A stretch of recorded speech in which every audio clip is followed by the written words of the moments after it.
The earth was silent. The cities had turned to dust, the oceans boiled, and the sky was covered in black smoke. The Excelarians had won, or so they thought. Captain Ryan Carter moved through the ruins of New York City, his rifle clutched in his hands. His armor was cracked, his body bruised, but he was still breathing. He was the last human soldier alive. The Excelarians, an advanced alien race, had invaded Earth 6 months ago.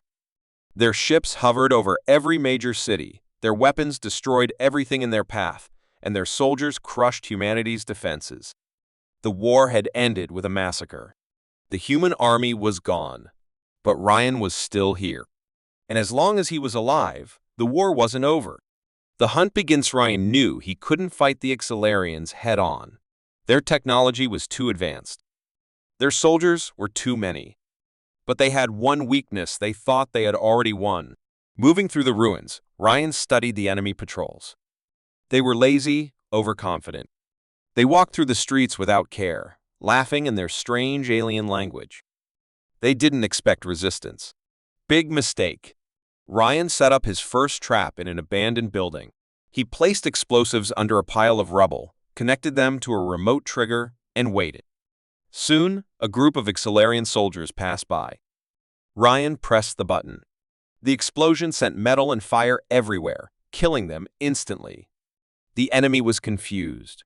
They believed all humans were dead. But now, they knew someone was still out there. Ryan smiled. Let them come. The game of survival the next few days were a game of cat and mouse. Ryan moved through the city like a ghost. He attacked enemy supply lines, ambushed patrols, and disappeared before they could find him. The Excelarians sent more soldiers, drones, and trackers, but they always arrived too late. The alien commander, General Volker, grew frustrated. Find the human and kill him, he roared. But Ryan wasn't easy to kill. He stole weapons from fallen enemies, hacked into their communications, and listened to their plans. Every move the Excelarians made, he was already one step ahead. He learned how their technology worked and used it against them. Soon, whispers spread among the Excelarian ranks. They began calling him the Ghost of Earth. Fear started to grow. The turning pointrian knew he couldn't fight forever. The Excelarians had more soldiers, more weapons. If he wanted to win, he needed to do something big. Then he founded an alien warship, landed in the ruins of Washington, D.C. It was heavily guarded, but if he could take control of it, he could change everything. Under the cover of night, Ryan moved in. He took down the guards silently, using a stolen alien knife. Step by step, he reached the control room. The ship's systems were in an alien language, but he had studied enough to understand the basics. He activated the ship's weapons. Across the city, Excelarian bases exploded in flames. Their own warship was now being used against them. Panic spread through their ranks. They had never imagined a lone human could do this. The last stand General Volker personally led the attack on the warship. Hundreds of Excelarian soldiers stormed in, their weapons ready. Ryan stood at the center of the ship, gripping his rifle. He knew this was the end. But he wasn't afraid. If he was going to die, he would take as many of them as possible with him. The first wave of enemies entered. Ryan fired, taking them down one by one. They returned fire, but he moved fast, using the ship's corridors as cover. He threw grenades, set traps, and fought with everything he had, but there were too many. His ammo ran low. His body ached. A laser blast hit his shoulder, burning through his armor. He fell to one knee. Volker stepped forward, his blade raised. You fought well, human. But this is the end. Ryan smirked. Not yet. He pressed one final button on the ship's console. The engines overloaded. The ship was set to explode. Volker's eyes widened. No, Ryan laughed. See you in hell. The warship erupted in flames, taking Volker and his army with it. The legend lives on. Days later, the remaining Excelarians searched the ruins. There was no sign of Ryan's body. Some believed he was dead. Others whispered that he had survived. But one thing was certain: the humans were not weak. One man had stood against an entire alien army. One man had turned the tide of war. The Accelarians left Earth in fear, knowing that if one human could do this, then humanity was far from defeated. Ryan Carter had proven one thing: humans could beat any enemy, anytime. The war was almost over.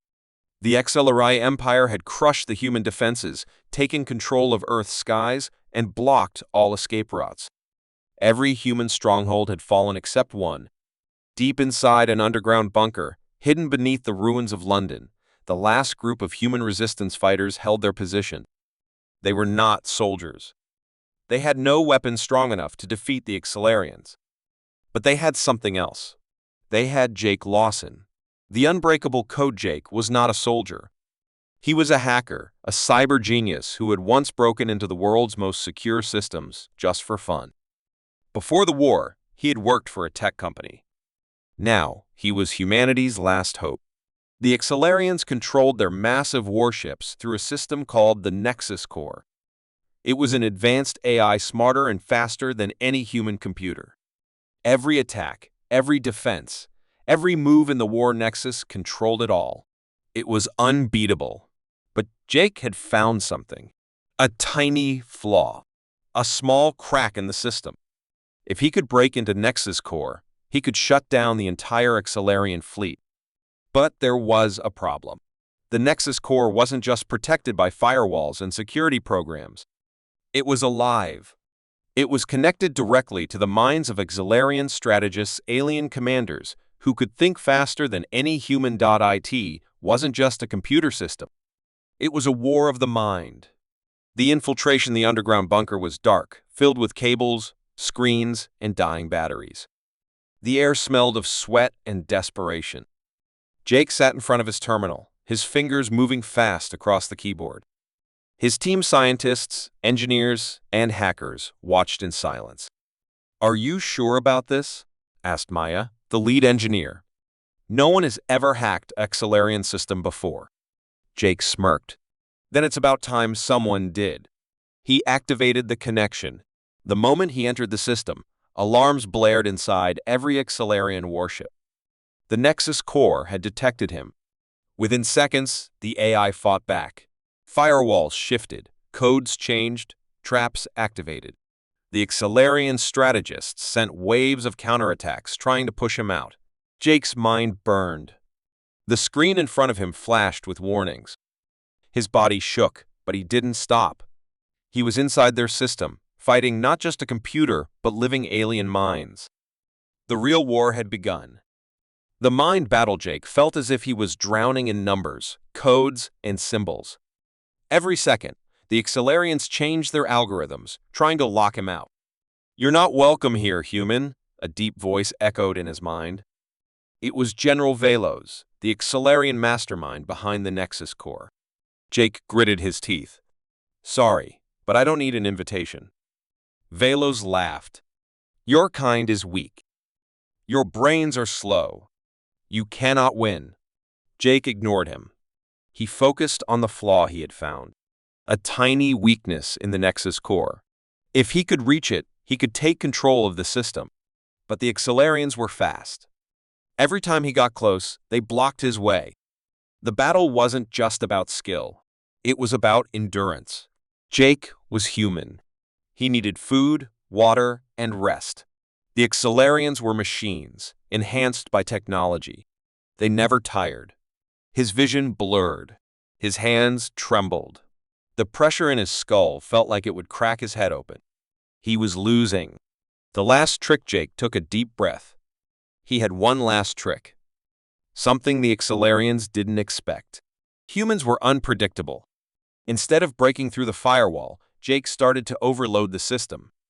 He sent thousands of false signals, random data, and nonsense codes into the Nexus Core. The Accelarians panicked.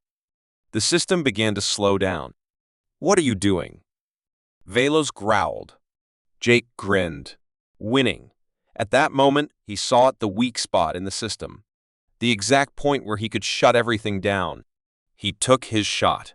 With one final command, he injected a virus into the Nexus Core.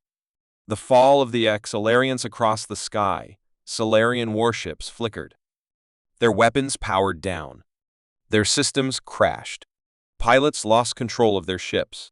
The great Excelarian fleet, the unstoppable force that had conquered dozens of planets, was now blind and defenseless. Panic spread through the alien ranks. Without Nexus Core, they had no strategy, no coordination. The humans who had once been hunted now became the hunters. Resistance fighters across the world launched their counterattacks. Xelarian soldiers, confused and leaderless, fell one by one. Their war machines turned into useless scrap. The mighty Excelarian Empire was collapsing. The aftermath. Jake collapsed in his chair, gasping for air. His body was shaking, his mind exhausted. Did it work? Maya asked. Jake looked at the screens. The Excelarian systems were dark. Their fleet was falling from the sky. He let out a weak laugh. Yeah, it worked. News of the victory spread like wildfire. The last human stronghold had won. The invincible enemy had been defeated not by weapons, not by armies, but by a single human mind. The Excelarians fled. Earth was free. Jake had done the impossible. He had broken the unbreakable code. The war had ended. Humanity was gone. At least that's what the Excelarians believed. For years, they had hunted the last human survivors across the galaxy.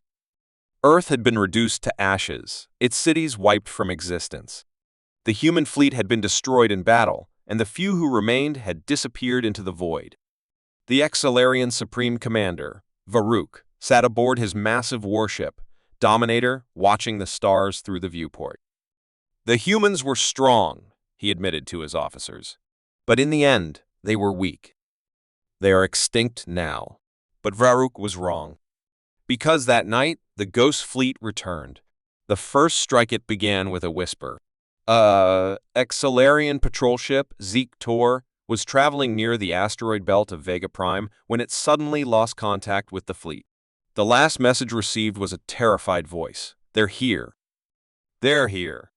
Then, silence. Varuk dismissed it as a malfunction. A system error, he told his officers. Nothing more. But then another ship vanished. And another. A T first. There were no signs of an attack. No distress signals. No wreckage. It was as if the ships had simply disappeared. Then, the wrecks began to appear. Solarian scouts found the missing ships drifting in space, torn apart by weapons unknown to them. The ships showed signs of battle, but no enemy had been detected on their radars. No alarms had gone off. No bodies were found. The Excelarians began to whisper among themselves. It's them, they said. The humans. Farouk laughed. Fools. The humans are dead. But deep inside, doubt had taken root.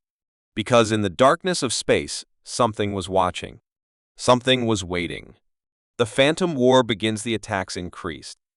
Every night, another ship vanished. One by one, Excelarian warships were being torn apart. Their fleets were shrinking.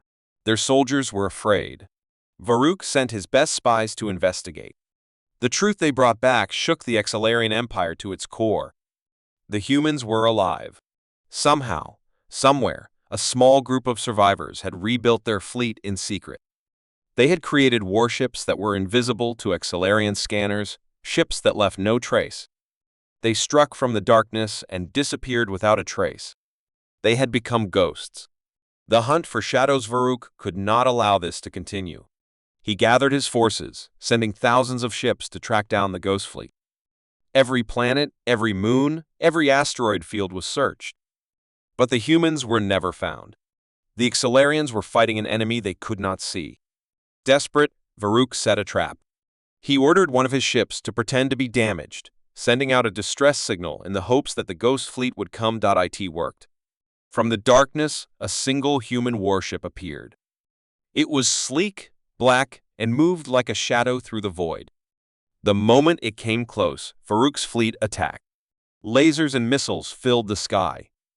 The human ship was surrounded. For the first time, they had caught a ghost. But the humans had planned for this.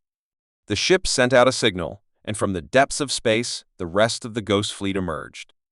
Hundreds of human warships decloaked at once, their weapons already firing. They struck like lightning, cutting through the Accelarian fleet in seconds. The trap had failed. The hunters had become the hunted. The wrath of the Ghost Varuk's fleet was destroyed. His soldiers were slaughtered. The humans didn't just want victory. They wanted revenge. As Varuk's warship burned, he finally understood the truth. The humans had not disappeared. They had evolved. They had become something more than soldiers, more than warriors. They had become legends. The Ghost Fleet had returned to claim what was theirs. And this time, they would not stop until the Accelarian Empire was nothing but dust. The war between humanity and the Drax Dominion had lasted for 20 years. The Drax were stronger, faster, and more advanced. They had wiped out entire human colonies, destroyed Earth's defenses, and turned the remaining human armies into scattered survivors. But humanity had one last weapon, and his name was Commander Ethan Graves. The last mission, the human resistance was on the edge of destruction. Their forces were weak, their supplies were running low, and the Drax Supreme Leader, Zortal, was preparing for the final attack. General Carter, the leader of the resistance, looked at Ethan. "This is our last chance," he said. "We have one target, the Drax Command Center on Titan IV. If we take it down, we take down their entire war network." Ethan nodded. "I'll handle it." Carter hesitated. "Ethan, this is a suicide mission." Ethan smirked. "Not for me." Because Ethan was not an ordinary soldier. He was Project Revenant, a cybernetically enhanced super soldier, the last of his kind. He felt no pain. He never tired. He never gave up. He was humanity's final hope. Drop into hell. The Drax Command Center was the most secure location in the galaxy. No human had ever set foot inside. But Ethan wasn't just any human. He launched from an orbital drop pod, crashing straight into the heart of Titan IV's defenses. Alarms blared. Drax soldiers turned in shock as the smoke cleared, revealing a single human standing tall in the ruins of his impact. And then Ethan moved. His enhanced reflexes made him faster than the Drax could react. He weaved through gunfire, his energy blades slicing through alien armor like paper. Bullets bounced off his reinforced skin. Explosions erupted behind him, but he didn't stop. The Drax panicked. "It's him!" one of them shouted. The unstoppable soldier. Because Ethan had fought in every battle. He had survived wounds that would kill any other man. He had single-handedly destroyed entire Drax squadrons. To them. He was a nightmare. To humanity. He was a legend. The Drax eluded. Deeper he went, the harder the fight became. The Drax sent their best warriors, the Crimson Guard, 10-foot-tall brutes covered in energy shields. They had never been defeated. Until now, Ethan engaged them in brutal hand-to-hand combat. His cybernetic arm shattered their bones. His enhanced vision predicted their attacks before they made them. He was outnumbered, but never outmatched. He wasn't fighting for survival. He was fighting to win. The final confrontation at the heart of the command center, Supreme Leader Zortal waited. The massive Drax warlord was covered in black armor, his glowing red eyes filled with hatred. "You are alone, human," Zortal growled. "You cannot defeat me." Ethan cracked his knuckles. "I've heard that before." The two clashed in a battle that shook the entire facility. Zortal was stronger than any enemy Ethan had faced. His strikes could crush steel. His energy blade could cut through tanks. But Ethan was faster. He dodged, countered, and struck with precision. His mind was a machine, calculating every move, every weakness. He took hits that would kill a normal soldier, but he was no normal soldier. And when the moment came, he didn't hesitate. With a final, powerful strike, he drove his blade through Zortal's chest. The Drax leader let out a final, shocked breath before collapsing. The war was over. The legend lives on as the Drax forces crumbled. Ethan walked out of the burning command center, his armor covered in scars, his mission complete. The humans had won. The Drax had called him unstoppable. And they were right. The Galactic Council had clear rules. Wars had limits. Conflicts followed protocols. There were ceasefires, negotiations, and treaties. Every species in the universe obeyed them, except humans. And that's why the Excelarians lost. The perfect invasion, the Excelarian Empire, was the most powerful force in the galaxy. Their war strategy was flawless, their army unstoppable. When they invaded Earth, they expected an easy victory. They had studied human history, learned their military tactics, and prepared countermeasures for every possible move. But they made one mistake. They thought humans would fight like everyone else. They were wrong. The unpredictable, anemic Solarian commander Varric sat in his warship, watching as his fleet destroyed human cities. Everything was going according to plan. The human armies were outmatched. Their leaders had no chance. And yet, something felt wrong. Reports from the ground were confusing. Human forces weren't retreating in an organized manner. They weren't following battle formations. Some units abandoned their posts, only to reappear where the Excelarians least expected. Then came the sabotage. Solarian supply lines were cut. Their communication systems were hacked. Their own weapons turned against them. Varric frowned. "What is happening?" His officers looked at each other nervously. "Sir, the humans don't follow the rules." The chaos strategy humans didn't wait for orders. They adapted. When they couldn't fight head-on, they struck from the shadows. They used everything as a weapon: factories, streets, even their own burning cities. The Excelarians had superior numbers.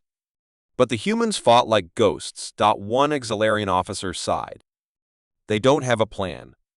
They just make things up as they go. And that's why they were winning. The turning point, the Excelarians launched their final attack, gathering all their forces for one massive assault. They believed the humans were desperate, that they would fight to the last man. But when the attack began, the humans disappeared. No response. No counterattack. Just silence. Varric hesitated. Where are they? Then, suddenly, alarms blared. Explosions erupted inside Excelarian warships. Their own hangars were burning.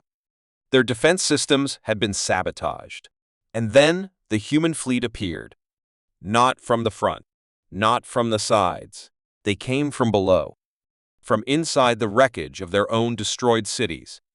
From underground bunkers, from hidden bases, from places the Excelarians never even considered. They had lured the enemy in, let them believe they had won, then struck when they least expected.